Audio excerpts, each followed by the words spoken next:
Welcome back, everyone. So, my people, since Tinubu enter into office and everything becomes upside down in Nigeria, I hope you guys notice that most of people from North, have been coming out, to say a lot of things, the way they feel, how hunger is killing their people and all that. So, here is a Shehu Musa. Like, joke apart, everything this man said here is exactly what is happening in Nigeria. But unfortunately, like something that he said about insecurity, like where did the insecurity originated from? It's from the north. Before Buhari came into power, like there's nothing like kidnapping bandits or herdsmen in Igbo land. But when Buhari came into power, that is when all those things start taking place. So these people, they refuse to come out there to complain because, Buhari is their brother. But right now, it is Tinubu turn, according to them. All of them, they are coming out, to complain, to say a lot of things. Just as I said before, that everything this man said in this video is exactly what is happening right now in Nigeria. And I would love you guys to just listen to him and hear what he said. And also leave your thought in the comment section, my people. Please share the video, like and subscribe if today is your first time. So let's go ahead and listen to him and hear what he said here, my people. The challenges we are facing in Nigeria is a man-made disaster. It's a failure of leadership, from the federal government to state government to local government. It's the combination of conspiracy of leadership that led us to where we are today. Virtually every sector of the economy have collapsed, even though they inherited a collapsed system. But they apply for the job from the same party. And there was no creativity in terms of rejiggling the economy, rejiggling the policy, and creating deterrence. They are aware that the country have been looted out before taking over. We never had it in the history of Nigeria, the profiteering and racketeering of the Central Bank of Nigeria, NNPC, the biggest cartel ever in the history of Nigeria recorded, that grounded the economy. CBN have no power to hijack public individuals' accounts. The change of the currency, the redesign of the currency, crippled the economy of Nigeria to its knees, up to the community level. People cannot bring out their chicken to sell it, nobody to buy it. People lost their memory. What happened? What was the foundation of where we are today? Those that specialize in farming are no longer farming, under two circumstances. One, the insecurity scared them from going to their farms. Two, the cost of fertilizer is beyond their purchasing power. Now, how do you compare the two? You remove subsidy on petroleum. You did not put subsidy on fertilizer that produces food for the entire country. Not too long ago, this same country feeds almost the entire West African coast. When Maiduguri was in peace, you see hundreds of trailers supplying food to West African coast. From Benin, all the borders, Ogun, Benin Republic, and what have you. Hundreds of trailers taking food to West African coast. We have a population of over 250 million, which is a plus for any nation. But when you cannot feed the population turns against the country. You have graduates, their parents sold their property to send them to school. You did not provide any hope for them, no job for them.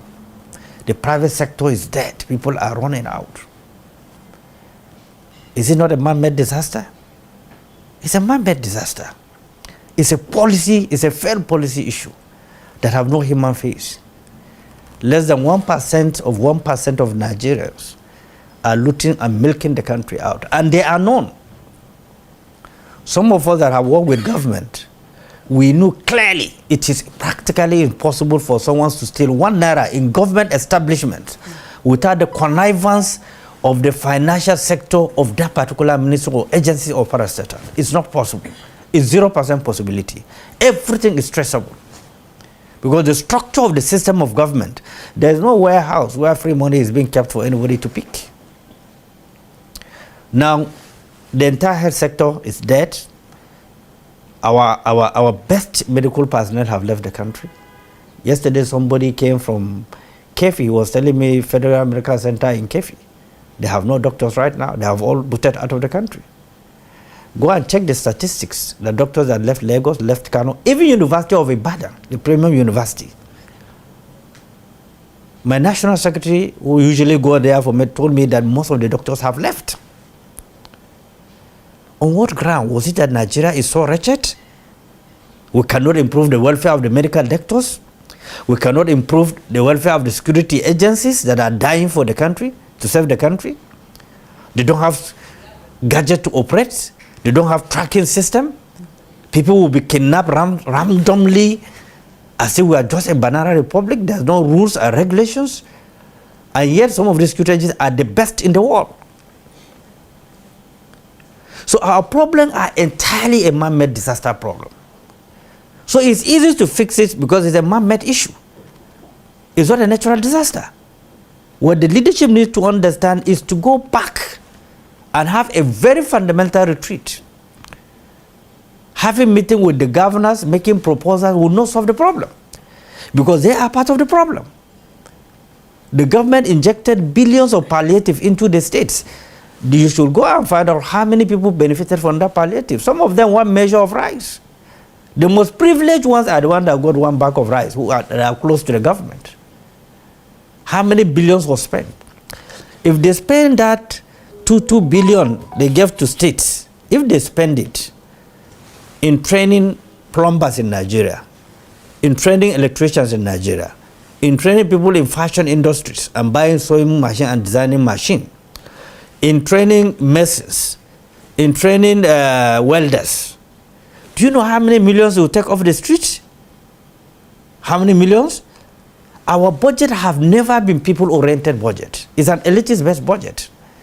It's a conduit of taking the whole funds after being budgeted and approved. It has nothing to do with the ordinary people. And that is why you cannot find government, even in the state where you have a government. You hardly find a government. You see lawlessness. You can't find government in local government. You can't find government in communities. Even a councillor that was elected as a councillor feel too important to pick a call for his own community. Not to talk of a local government chairman, to pick a call of an ordinary people who can give him unfiltered, undiluted intelligence. Not to talk of a commissioner, and above all a governor to pick a call of somebody from the village to give him undiluted information so that he can nip it before it gets out of hand. There is no way you can divorce governors from this massive level of poverty, insecurity in Nigeria. It's not possible. They are integral part of it. They are completely integral part of it. So it's a multifaceted situation that we are in, and it requires collectiveness from both the executive, the legislative, the judiciary, the traditional rulers, the religious scholars, the journalists, the worst of all, the politicians, to admit that they created this anarchy. It's the political class that created this anarchy that we are in today. So invariably Nigeria... If the current armed forces, security, other paramilitary establishment that we have cannot contain the genesis of this crisis that have escalated, the Boko Haram that was isolated, which are metamorphosized into different facets of non-state actors challenging the state of Nigeria. Look at the quantum of money that was budgeted for hardware and software for our military and paramilitary institutions. What are the implementation stages? Now, at the stage that we are, I don't know any state where there was no deployment of military. So the military is overstretched.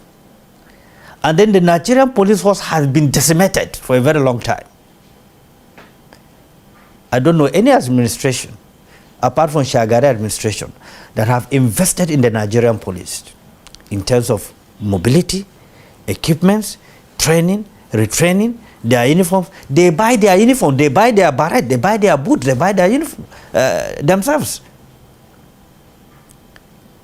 And you expect them to go and die for you.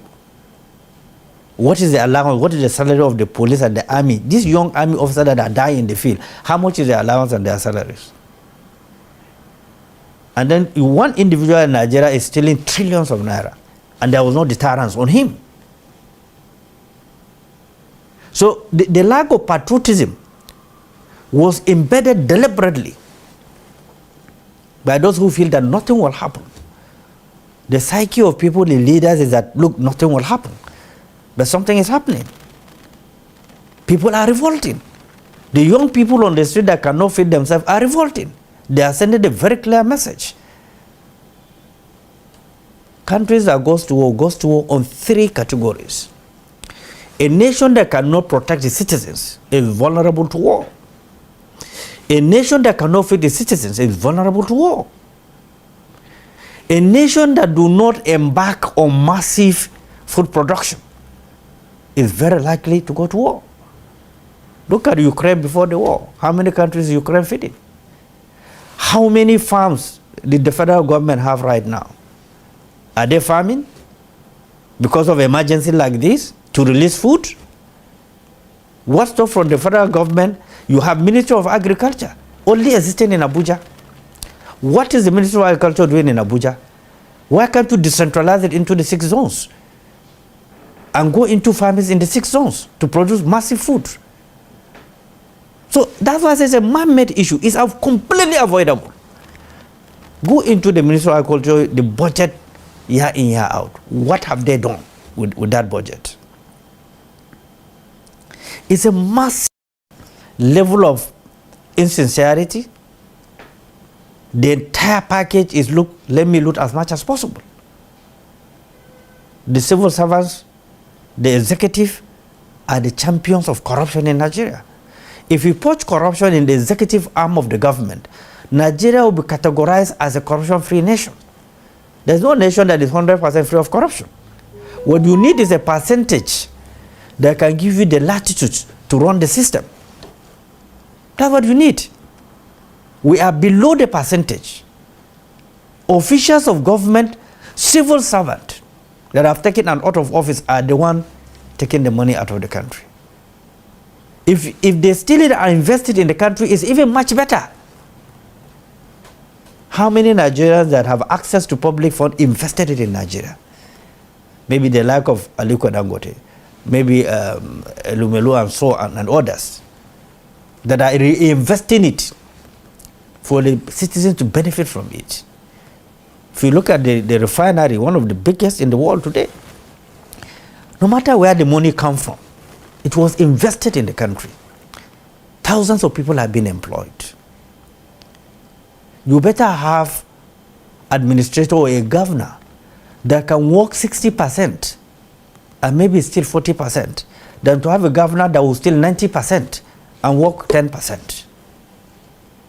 Every country have their own challenges in terms of corruption, in terms of stability, in terms of economic policy.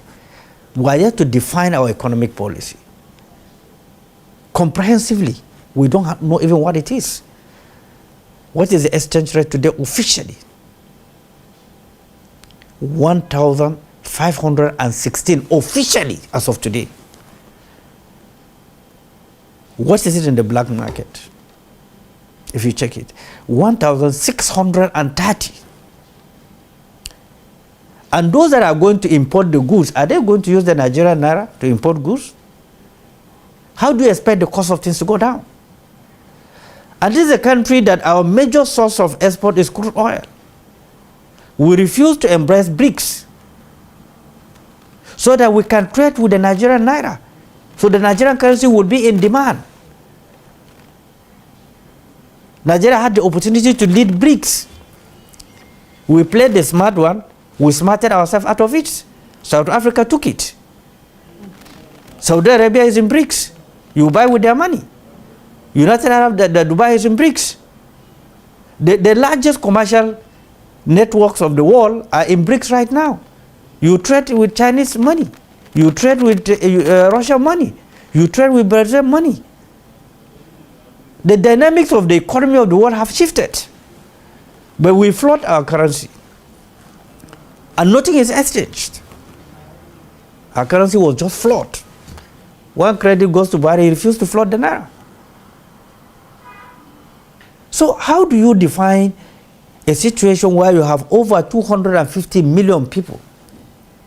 You cannot feed them. You cannot secure them. You can't create jobs for them. What else do you expect?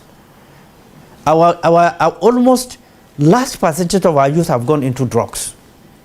Our young girls, brilliant, have gone into nasty things, prostitution and other things, not by choice, but by circumstances of trying to feed themselves, help their family, that sold their properties to send them to school.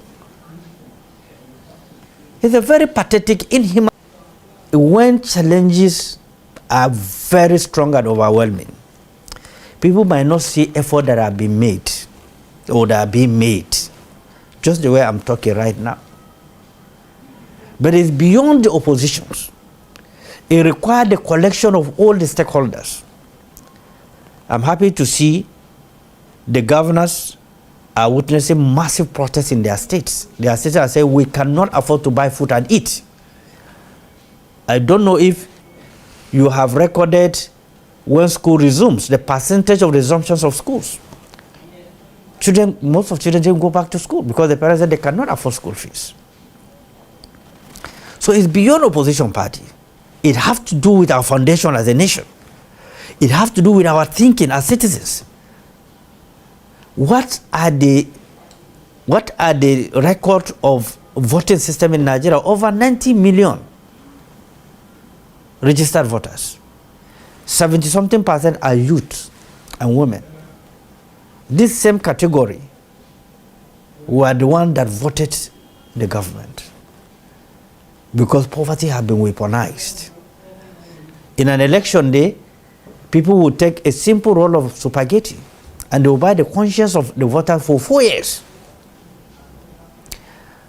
The new tactics in this country is to continue to weaponize poverty because of single election, one-day event. Election is an event, one-day event. But they will cripple you beyond your ability to connect with your senses. That is the level that we are. People cannot turn away. They cannot breathe. They are choked. The next level is the anarchy that we are running away from, which we are in, and is growing day by day. The level of migration from community is no longer to the local government or state, it's to the federal now. Searching for greener pastures that is not available. So, how do you contain these? How do you contain crime and criminality when people cannot feed themselves? It's not possible. We were having this peace before simply because people have food to eat, even if they don't have the component to make the food sweet. They will eat and they will be contented. The food is not available today. The cash to buy it is not available today. The safety of life and property is no longer available today. To travel, if you are traveling with 1,000 today, it's about 5,000. If you are taking, what do you call these taxis in Abuja, Bolt, just a drop is about 4,000 or 5,000 naira. How much do you pay the civil servant to stop the corruption? So it's a multifaceted challenge that needs to be dealt with. And then it's easy somehow when you have a decisive leader who understands the dynamics. Some of us were privileged to know this because we've been around the corridors of power, those who shape power. The dynamics of the economy is very open. What you need to do is to quick intervention in the agricultural sector, immediate and quick intervention. You have to intervene in the fertilizer sector. You have to intervene in the agricultural equipment, tractors and what have you. You subsidize. And then you have to provide some kind of direct and indirect security. And that is why, you know, this security, community security guards is very fundamental to supplement what the police, what the security agencies are doing. But they should not have power of prosecution. They should have power of arrest and to hand them over to security agencies. I don't support state police as it is today. It will speak doom for the country. Because those at the helm of affairs are responsible for degenerating security in the country. And when you give excessive power to these governors that segregate in their states somebody who is not in their own dialect or tribe, they segregate against him. And you give him excessive power. Nobody will function, no opposition will breathe. They will go and kill him and maim him. The federal force should be strengthened. The civil defense should be made fully competent. Immigration should be fully competent. Fully competent because of border issues, crime and criminality. Most importantly, the road safety must be fully competent, must be trained to carry arms. You see how they are being killed on the highway. If they have a deterrence, they have guns, somebody will stop. And they will stop crime at the high level, at the highway level, before it comes to the city. So the component that form a security must be equipped so that you have manpower that you can deploy at a specific time. If you try road safety to be a combatant, when there's a crime, what they need is to be directed to go and deal with the situation. Even our airport security should be trained as combat officers in case of emergency at the security, at the airport level. All these layers, and given the dynamics of the world, the shifting of a lot of things around the world, require the nation to adjust. I saw yesterday the Senate set up a constitutional review committee. They say one senator per state to meet up with the current dynamic and the reality the country is facing. Look at the cyber crime. Nigeria is the only country that our airspace is open to all sorts of crime and criminalities. Nigeria is an endangered species because we are encircled by military takeover around the West African coast. And I thought that should have been a major inroad for the government to adjust and make sure they developed a welfare system that citizens can calm their nerves. If you take round, even Niger here, we used to feed Niger Republic. I don't know what's the difference between Niger and Nigeria. It's almost the same culture, the same tradition, virtually everything. They rely on Nigeria for feeding. With these sanctions now, they cannot feed.